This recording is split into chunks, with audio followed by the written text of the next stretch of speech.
Redshift here, doing my part to shift perceptions out of the pink and into the red. When men deny the impossible to remove reality of male disposability, then it allows women to deny the impossible to remove reality about women. That they're only good for one thing, that is, having sex, getting pregnant, giving birth, nursing kids, and raising kids. Women will only accept their role when men accept their role, and start using physical force to against government to get rid of it, and start using physical force against women, like spanking, to get women to submit and obey. Women want to be forced. They like it. Men who are reliant on women for sex are not going their own way. They're just parasitically feeding on the remaining functionalities that is left in society, a functionality provided by traditionalists. Celibate MGTOW are the only ones who are truly going their own way, and that is more true of celibate MGTOWs who are voluntarily celibate and or who are older, although they're only able to be celibate because of their weaker libidos.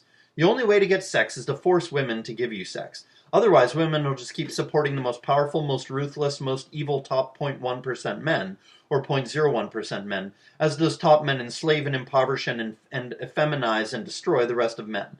Women would love it if the bottom 80% of men turned homosexual, because then they could just all be the polygynous wives of top men, and then the bottom 80% of men could all just have sex with each other and or could just have romantic relationships with each other. You know, the bottom 80% of men all just having sex with men and having romantic relationships with men, and the women all, being second or third or fourth wives of the top 20% of men. That's what women would really like. And women would not even care if the bottom 80% of men were forced to become homosexual, like in Anne Rice's book, The Claiming of Sleeping Beauty. Horrifying book, by the way, don't read it. And this is because women like being forced. They think it's a wonderful thing. What women like and respect and go along with is strong men who force women to obey.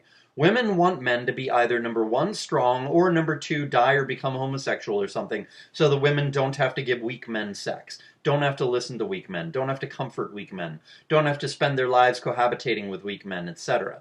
Men cannot get women to go back to their natural role unless men go back to their natural role.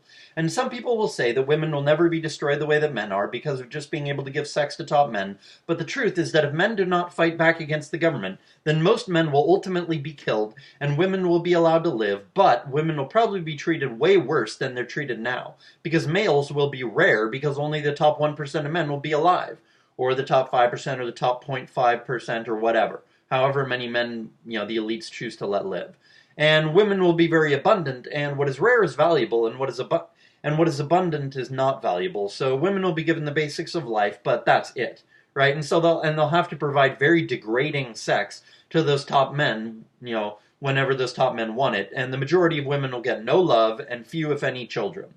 Because of their natural instincts, women will support the coming system. But once women are living under that system of them all being the second, third, fourth wife of a top man, once they're living under that system and they are given no respect, no love, because there's so many of them, and all the men who are alive still, all have multiple women, the women will be treated like shit, and the women are not going to like it. So, women are going to support this coming system, but then when they get it, they're going to hate it. All women might be killed in such a society once women reach the age of no longer having much beauty or fertility left. Maybe the age of 35.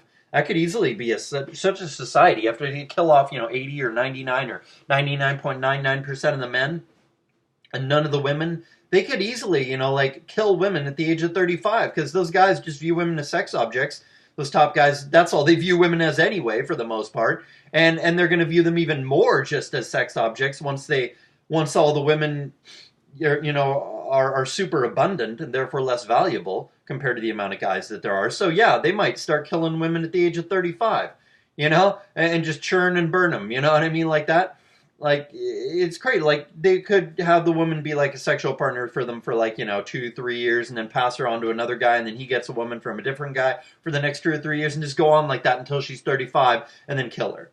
And they just do that with all women when they reach the age of 35. They just kill them all. I'm not suggesting that. I'm saying the elites, who the women are allying themselves with, and who people like Carly are in favor of because they think they're strong. Yeah, that strength is going to be turned against you, ladies. It's going to be utterly horrific. These top guys feel no remorse in waging a war in Iraq that kills millions of people. They feel no remorse about using depleted uranium, causing women to have babies that are literally mutant freaks that barely, I don't think they even survive. Or they barely survive, maybe for a few weeks or something. I mean, these things don't even look human. They look like a horror movie. a sci-fi horror movie. That's how horrific these depleted uranium babies look. And I don't think they even survive very long. That's how fucked up those babies are. And these guys think nothing of creating monstrosities like that. All for their own profit, you know? So yeah, women need to wake the fuck up, and we need to help women wake the fuck up, because things are not going to be pleasant for women under this society that they're supporting, where the elites are all in charge and the bottom 80 or 99% of men are totally enslaved or killed or whatever. That, you know, women like Carly think that's going to be a good thing. It's not going to be a good thing for you ladies at all, unless you want to be murdered at 35 after having been used for degrading sex for, you know, your whole 13 to 35-year-old span. A lot of these guys are pedophiles too, or at least hebophiles or ephebophiles. So yeah, that's what's going to happen too. You know, you're going to start getting raped at 13. You know, you're going to get sodomized and all kinds of disgusting stuff. You know, the guy's going to be swapping you out. He's going to be getting you raped by his friends every weekend, like that one Freemason guy that I watched a video about. Like, you know, and he kept getting let off by the judge because the judge was a Freemason and all his friends are Freemasons. He had them all over and they all raped his wife every weekend. He did this for like years, if I remember correctly, right? Until I think maybe she ran away or something, or was able to finally escape, right? Like it's going to be utterly, utterly horrific for you. You ladies are going to be forced to participate in disgusting orgies and all kinds of disgusting shit. You're going to be tortured just for fun, just because he wants to see you scream. I mean, these top men are sadists. And it is not going to be some 50 Shades of Grey exciting shit. It's going to be some horrific, like, Hostel level shit. That is what you ladies have to look forward to if you let the top guys kill all the bottom men. Because the bottom men have hardships, and hardships breed character. And character is the source of love. Top guys have no hardships, and whatever hardships they have, they bring on themselves. And they're just super egotistical because they're at the top. And so, you know, it's going to be horrific. Now, I guess maybe you could say that once men are all, once, you know, all the top men are the only men that there are, then there'll be, you know, no regular people to enslave, and the top men will be able to, you know, compete against each other, thus forcing them to be more restrained and whatnot, and then maybe more moral. But there's still going to be, you know, it's still going to be a case of, like, you know, they get too much sex too easily because they're being, you know, like 4, 10, maybe 100 times as many women as there are men. It's going to be, you know, crazy. And so that will still corrupt these guys. And these guys have the genes for, they're genetically psychopaths. They have the genes for psychopathy and callousness and sadism. So that's not going to be able to be taken out of them because they're genetically that way.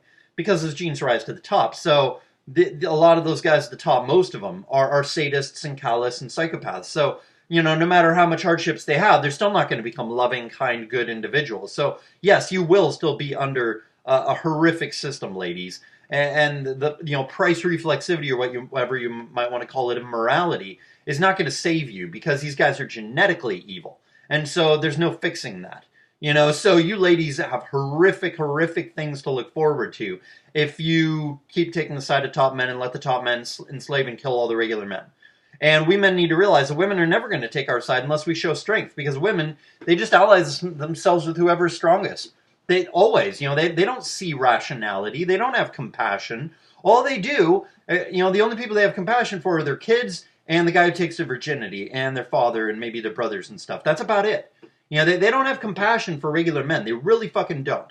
And so it's a situation where it's like, the only way to get women to respect you, the only way to get the women to take the side of the 80 or 99% of men or whatever, so that men can fight back against the government, the only way to do that is to either walk away and form communes, so the women want to join, and then to join, you force them to be super obedient and marry one of the men in the commune, and all the men in the commune spank the women and all that. Or, you know, all men just start making it super clear to women that, you know, anarcho-capitalism is what we're going to have no matter what, or we're going to have endless civil war, and a hell of a lot of women are going to get killed in that civil war, because either you take our side, or we're going to kill you ladies after or before we kill all the top men. You know, like, we need to make, but let's also tinge it with morality by saying that, you know, we're going to exsanguinate all the cheaters. We're going to exsanguinate all the female cheaters, and we're going to exsanguinate all the top men for their tyranny. And you ladies can get a pardon if you take our side. And if you don't take our side, then it's exsanguination for you. We don't care how short of supply women are after that. We're going to exsanguinate all the cheaters, all the promiscuous women, etc., etc. Even if it means that we have to exsanguinate 99% of women. You know, if men start saying this and offer women a pardon only if they take men's side before it gets ugly, then women will probably definitely consider doing this, especially if men back this up with actions increasingly that show, yes, men are capable and willing to use violence, and men will increasingly use more and more violence against not only top men, but women as well, specifically women, such as like men going into a hospital and using a firearm to discharge little sharp, fast-moving pieces of metal into little babies in the ICU. But only the female babies. If men did that across the country, the horror would absolutely shock women to the core, especially if these men said, we're doing this because of gynocentrism, we're doing it because of the incel problem, we're doing it because of the government tyranny, and women voting for that government tyranny. If men all did that, and women started seeing their female daughters being killed because of their allegiance to government and their callousness and their inflated SMV and all that, then women would really start changing their minds. Women respect nothing but violence or force. So you can either incentivize them to take your side by incentivizing them to join a commune by walking away, by joining a commune, and forming MGTOW communes that don't let women in, or traditionalist communes that let women in but only if they marry and submit to spanking and utter obedience, and they get no say in anything. You can either incentivize women to submit like that, or you can incentivize women to submit by violence. But either way, you have to force women to submit, because they're not going to see reason all on their own. This has been Redshift. I hope someone got some out of this. Peace trucks for promiscuous men, because they are literally the very source of gynocentrism.